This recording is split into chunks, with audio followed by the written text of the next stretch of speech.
On this episode of Urban U, cannabis education continues to expand within CUNY, with Kingsborough as one of the latest colleges to offer workforce development in the recently legalized industry.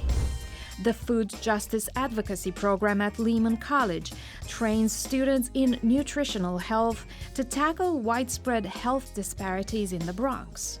And a Macaulay honors student meets former First Lady Michelle Obama, a story of resilience and hope.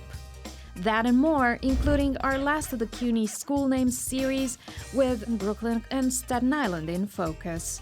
Welcome to Urban U.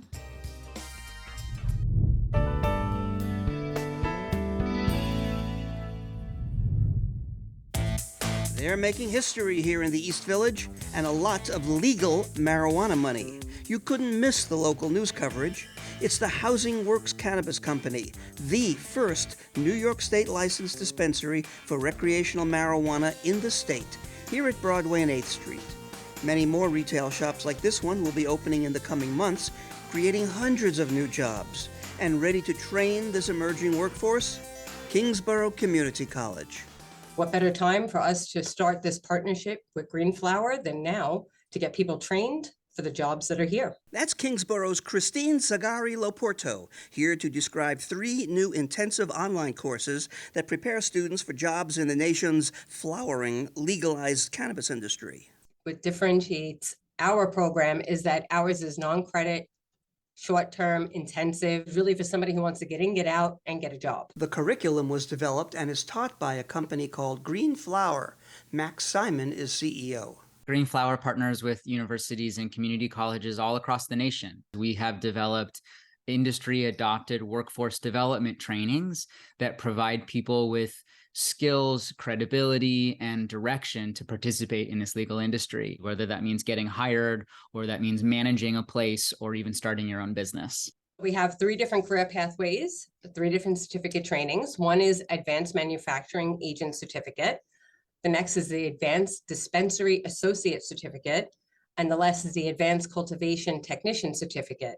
Each 8 weeks, self-paced, for $800, but throughout the year we do offer special promotions. So definitely keep watch that we could save $50 off the training courses. Personally, I think for New York City, I think the Advanced Dispensary Associate probably will do best. The only thing that we ask is that they're 18 and over. However, New York State is requiring that anyone working in cannabis locations be 21 and over.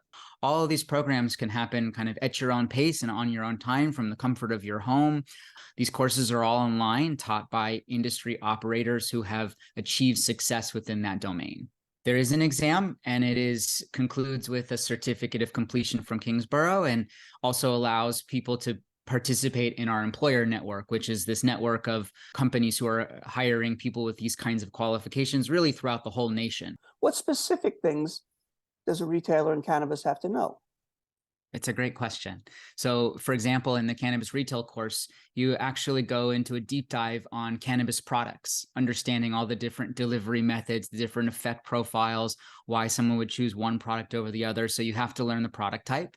You have to learn about compliance. Cannabis is a very heavily regulated industry, and there's numerous compliance requirements, everything from security to who can be serviced to how you navigate those conversations. By the way, the certificate training Kingsborough offers is not required for employment, but it sure gives you a leg up when you go in for an interview. One great thing about taking the Green Flower training program at Kingsborough is that you take it here and you could literally go anywhere nationwide. It will be recognized. And what about licenses? You do not need a license to be an employee at a retail dispensary or elsewhere in the industry. Licenses are granted only by the individual states to those who want to grow or process marijuana professionally or are looking to open their own cannabis store. And speaking of licenses, when these New York State licenses are available, who do you think they're going to go to? Well, the Cannabis Control Board actually selected applicants from a pool of over 900 applications that came through recently, most of which were people previously convicted of cannabis-related offenses or their close relatives were. as well as a few nonprofits that serve people with histories of arrest or incarceration. Like Housing Works, the New York City nonprofit that also fights homelessness and HIV/AIDS. I also know that rightfully so, New York has a strong social equity push, which is to include the people that have been damaged by the war on drugs into this new legal market. And we support that very fervently here to make sure that the people that have been part of the cannabis industry in the illicit phase are now a part of the cannabis industry in the legal phase. To learn more about Kingsborough Cannabis Studies, visit kbcc.cannabisstudiesonline.com. I'm Barry Mitchell for Urban U.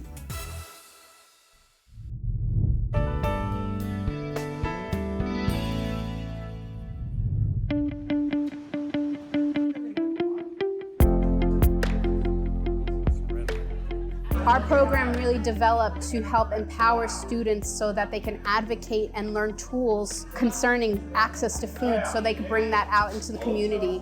Emily Willen is the leadership coordinator of Lehman College's Office of Campus Life. But she also helped create the school's Food Justice Educator program, now in its second year. The whole program is connected to food.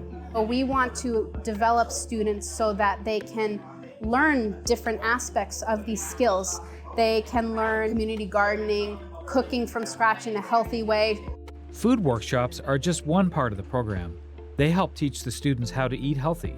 What I have taken from this program, the awareness of food preparation, nutrition above all, what it does to our bodies. It gives a sense of hope to prepare food on the budget.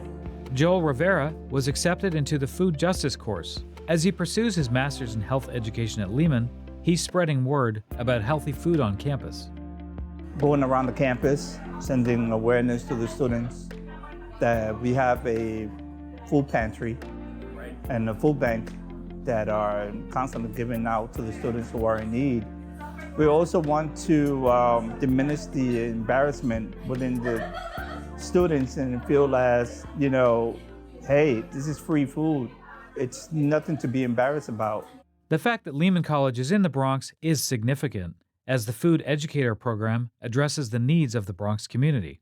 The Bronx itself has a huge food insecurity issue.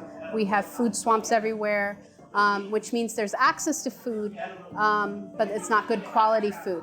She estimates that in the month of December, over 1,000 people used the college's food pantry, where some of the students volunteer. Since coming back to in-person, we've seen a huge boom still in students needing food. Xiomara Bryan, a Bronx native, is enrolled in the Food Educator program.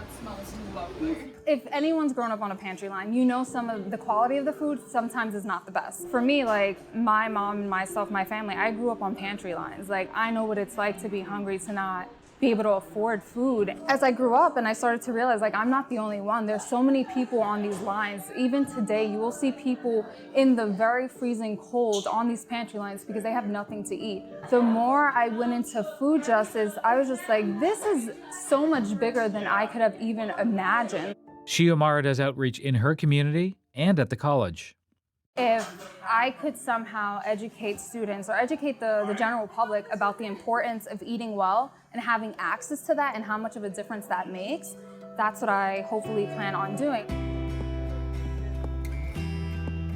In addition to the food pantry, students volunteer in food distribution at partner institutions like the New York Botanical Garden or in the school's community garden, the Lehman Edible Garden, which the students built. Essentially, we started as a way for students to learn how to grow food. The goal is to make it fully sustainable so that it can actually help with offsetting some of the prices for that Office of Campus Life has to pay for the food pantry, to actually replace our food pantry items with fresh food. Emily sees a bright future for the program and for the students enrolled in it. I look at the food justice students and I see the future. Some of our students are also immigrants, where they know that food options are healthier in other countries, and then they come here and there's just processed food and that's what's affordable. Seeing that difference and knowing how much it can affect your life makes them feel a need to do this work. Immigrants coming to New York, to the United States, are going to be changing our foodways, our food system, so that we can go back to the basics of the building blocks of health. From the campus of Lehman College, I'm Craig Thompson for Urban U. Hi, I'm Rhiannon Rashidi, and I'm a student at the City College of New York, majoring in comparative literature. Here's what's making news this month at CUNY. The Graduate Center chapter of the PSC CUNY Union passes a resolution pledging support for transgender rights. BMCC to host a conference on the legacy and future of ethnic studies at CUNY. Baruch announces the newly created Department of Entrepreneurship to educate students on business, nonprofits, and social enterprising. Hostos has been designated as the Bronx location for the citywide Minecraft Education Challenge, spearheaded by the DOE. These were just some of the headlines making news this month.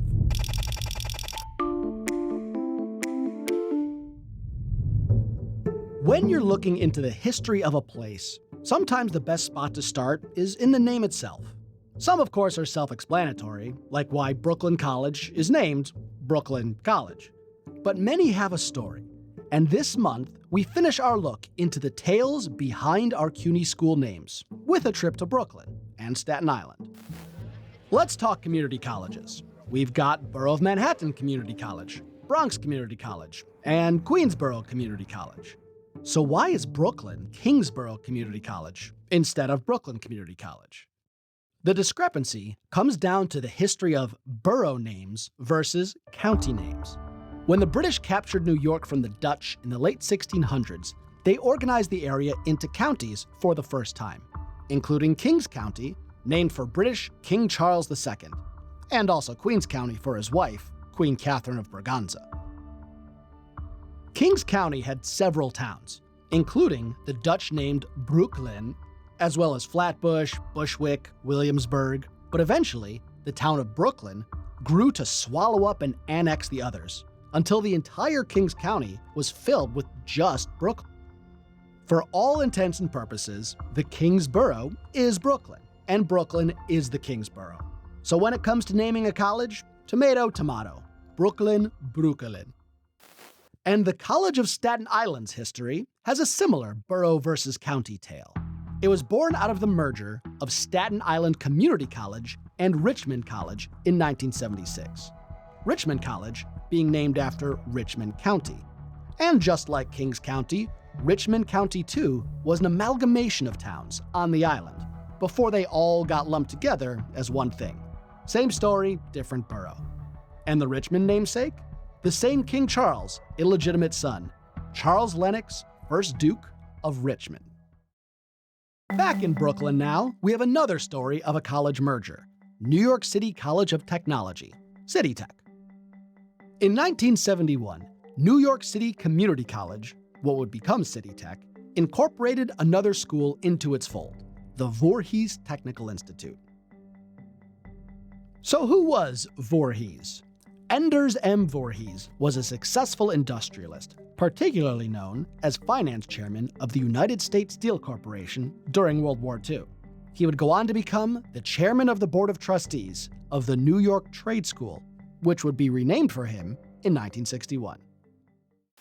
And last, but certainly not least, easily the most prominent name of our stories today, we have Medgar Evers College, named after one of the most important heroes of the Civil Rights Movement. Among his many accolades, Evers was the NAACP's first field officer in Mississippi. He was also involved in investigating the infamous lynching of 14-year-old Emmett Till. And in 1962, he would be instrumental in desegregating the University of Mississippi. After this achievement, Evers was tragically assassinated only a year later. A champion of freedom, rights, and education for Black Americans, becoming a fitting choice as the namesake for a college founded in a historically Black neighborhood in Brooklyn. And it's probably equally fitting to end this showcase of all our CUNY schools' names on just such an iconic name, one who left such a lasting legacy, both for the country and for the City University of New York. For Urban U, I'm Ari Goldberg.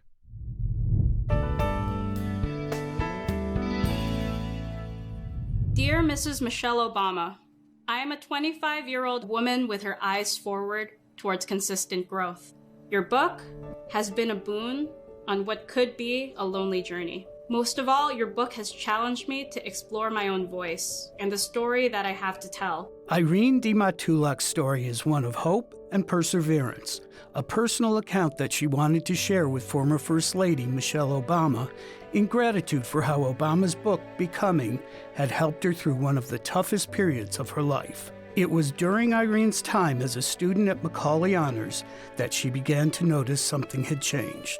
It started with pain in my leg in my sophomore year of undergrad that left me bedridden for about 2 days, but I took it as overwalking, just some other over-exercising stress. But then that pain started happening more consistently, happening every few months to then every few weeks. And on February 14th, 2020, 9 a.m., my parents are in the room with me and we get the news, I'm sorry, stage 2 osteosarcoma. And I remember my mom sinking to the floor and my dad looking up, and there was just a lot of despair in the room. What was very reassuring to me is all of my relatives were voicing not only their support, but that I would never be alone during my treatment. But then COVID happened. So I went from a hospital room full of life to just me being one of maybe 5 patients in the entire floor. Thankfully, I was allowed to have my mom with me. It was definitely not the same experience I was promised at the time. On some of the days where it was just harder to see the light, I lovingly call them my potato days.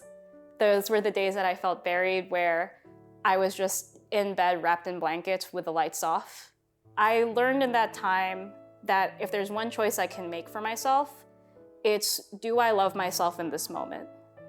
Do I love myself enough to say, today can be a potato day, and maybe tomorrow may or may not be? Irene found that light again in Mrs. Obama's words and in a newfound way of seeing herself that came with the help of a photographer that she had once read about. I had stumbled across a photographer named Bob Hauser, who has a foundation called the Facing Light Foundation, where he takes portraits of cancer patients during their treatment. And that came to mind when I was just thinking on my potato days of just how much my body had changed and how so many of these changes were uncontrollable.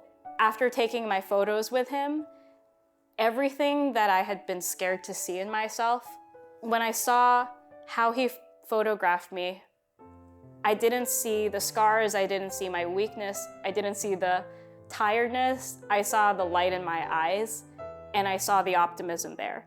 Looking at the photos, Irene decided to write Mrs. Obama, to share her story and the role that Mrs. Obama had played in it. I listened to her book, I think, every day for about 2 to 3 months, and I just felt so connected to her. So I felt so proud of these photos. I wanted to tell all of my loved ones how proud I was of myself, especially because they had been a part of this journey. And Mrs. Obama was a part of that circle as well. Almost 2 years later, Obama's team reached out, saying letters like Irene's had inspired Mrs. Obama's latest book, The Light We Carry, Overcoming in Uncertain Times, and asking if Irene would like to surprise Mrs. Obama while she was in New York appearing on the Today Show. I was speechless, and I continued to be speechless about the opportunity. When I met her, it felt like I was meeting a relative whose childhood stories I'd heard over and over again. I never imagined that I would be walking on the Today Show to Mrs. Obama. From when I keep rewatching the videos, I can see that pride that she has in me as well. You're pretty awesome. And after meeting Mrs. Obama in person, Irene was able to give her some great news. I'm happy to say, as of November 2020 of this year, I'm celebrating my 2 years being NED, which means no evidence of disease. The world is a wonderful place when you give it enough time and you put enough love out there. I'm Scott Kirby for Urban U. Still up on Urban U, one of our own CCNY art historians fights for artists who don't get the attention that they deserve. But first, creativity advice from a Grammy-nominated composer and Brooklyn College alum.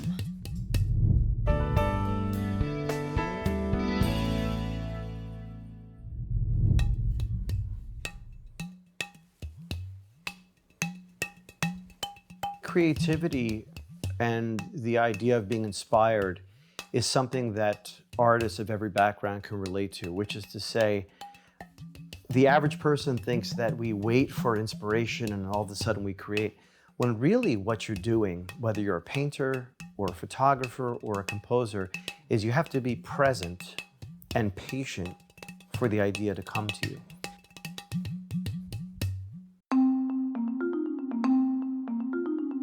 There's a story about, I believe it's Rivera, who said that he would sit at the piano and wait for the creative idea to present itself. That sometimes you might sit for 3 hours and nothing will happen.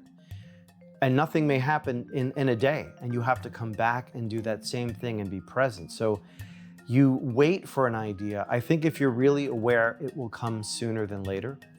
And there's no real formula. It's just you get maybe a fragment of something, you try it out, and you say to yourself, oh, I kind of like that. What I do is I'm very careful about it. I'll wait for the idea. I'll develop it a little bit, and then I will close shop, so to speak, and come back to it the next day. If that idea is still strong and resonates with me, then I'm going to continue with it. If it doesn't, I scrap it. So you have to be honest. I had a teacher at Juilliard, Stanley Wolfe, who I studied with privately, and he used to hold a composition class. And one of the things he said was that when you write something, you have to be eager to go over to the piano and hear what you've written, hear the notes, because if you don't love it, who will? And I'll never forget that was the starting point for every creative project you've done. You have to love it. If you can make that happen, you're good to go. I'm not really sure how I feel about the nomination. I mean, I'm happy about it and it's an honor. But when you're working so hard during your life to do what you do, you're not thinking much about these awards when they happen. It was, I would say, a feeling of being comforted in a sense that you feel like you're being recognized for what you're doing. And it's recognized on a very large level, and it makes you feel encouraged to go on and keep doing what you're doing. That yes, I have reached people. My music's resonated with people.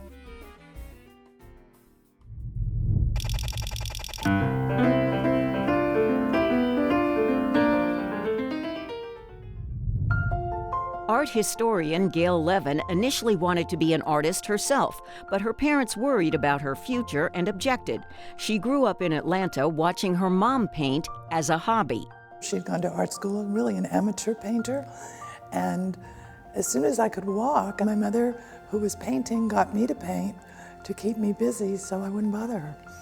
And then when I went to college and wanted to become an artist, she was horrified. My parents said they would disown me if I became an artist. So I got the idea to become an art historian because I could also write. Gail became a curator, a professor at the City University of New York, and the author of more than 20 books about various artists. And thanks to her, the work of an artist who had been sidelined, Teresa Bernstein, recently had a huge success. The National Gallery now owns Teresa Bernstein's wonderful canvases, The Readers, from 1914, for which her father posed as one of the men, often immigrant men, reading at the New York Public Library, and Easter Morning Polish Church from 1916, of parishioners at church, to which her beloved housekeeper took her. This all started when Gail learned in 1985 that Bernstein was still painting at 95 years old. The two became friends, which was noted in the New York Times. Gail has curated the work of Edward Hopper at the Whitney and knew that Bernstein had long ago exhibited alongside him. She was amazing, like going to a time machine. Bernstein painted suffragettes, women in an unemployment office, immigrants, and other scenes, as well as self-portraits. About 10 years after she died, Gail curated an exhibition of her work. And then Gail included her class of CUNY grad students in writing a book about Bernstein. I got some wonderful essays by my students, and they are in the book. It was very exciting to have graduate students make their first publication. Gail considers it an important mission to draw attention to the work of women artists, especially those whose art has not gotten the consideration it deserves. She wrote the catalog for a recent showing of works by Lynn Drexler at the Barry Campbell Gallery. This is one of my favorite canvases by Lynn Drexler. It's from 1968. It's called Towards Twilight. And I just love her use of color. She has always an engaging palette. Her feel for shape and texture, it's just so evocative. Christine Berry, co-owner of the gallery, says Gail's research and writing about artists is brilliant. Anytime we can work with Gail, it's our honor. Really, first of all, it's her expertise. She's the expert on abstract expressionism, and that's our specialty at this gallery. Sometimes you read biographies and you think they're going to be a little dry. Gail finds a way to make every bit of the story interesting. She weaves it all together, and you can't wait to get to the next page. In her writings, Gail has focused on artists like Lee Krasner, Judy Chicago, Edward Hopper, and his artist wife Jo Hopper, among others. And she didn't give up on making her own art.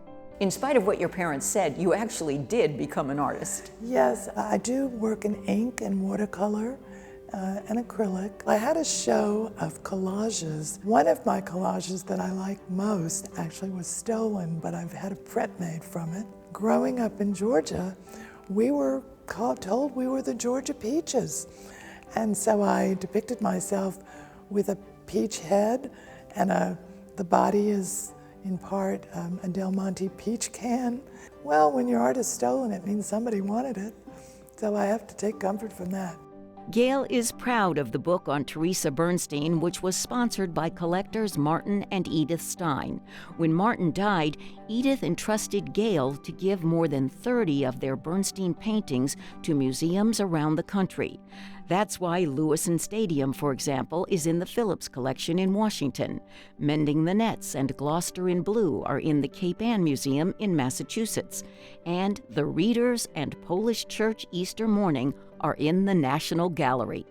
And that was my task or privilege, you could say. I'm Donna Hanover for Urban U. For more episode highlights and sneak peeks into our upcoming stories, meet us on our social media platforms. Thank you for watching these stories from the largest urban university in the nation, the City University of New York.